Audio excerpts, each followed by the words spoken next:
As a husband and you get into this submissive role itself, we're commanded to love our wives as Christ loved the church. So on a 24, we're supposed to do this outside of marriage. If you're not married, you're supposed to submit to the Lord in all that we do.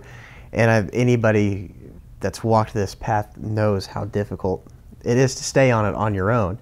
And so then you bring in a wife, another responsibility, like a life that you have responsibility over. You can look at that and say, there's a lot of pressure there. But the role doesn't change once you get married. You just have somebody else, basically, I don't know if you could say under your wing, but that you're caring for.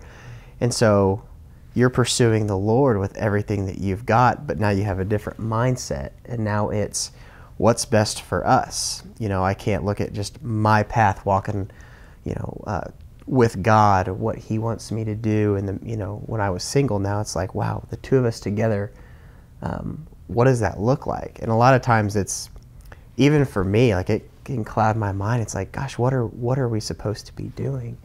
But then I just realized it's like, hey, just love her. What does God do for me? He shows me grace. Show her grace.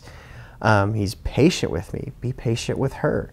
So it's really much simpler than you can make it out to be.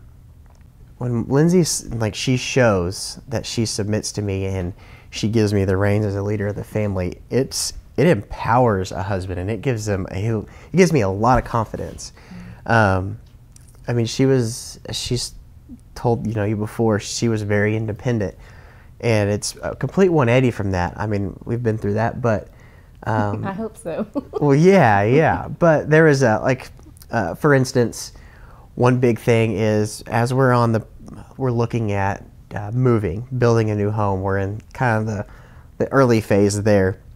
She had a lot of money she had in savings on her own, and I told her what I wanted to do was put down a certain amount of that, a lot of it, towards this new home. I wanted to be a down payment for financial reasons, and she didn't like the sound of it. She didn't like putting all that money because she had worked hard for that. I know she did, so I was asking a lot of her.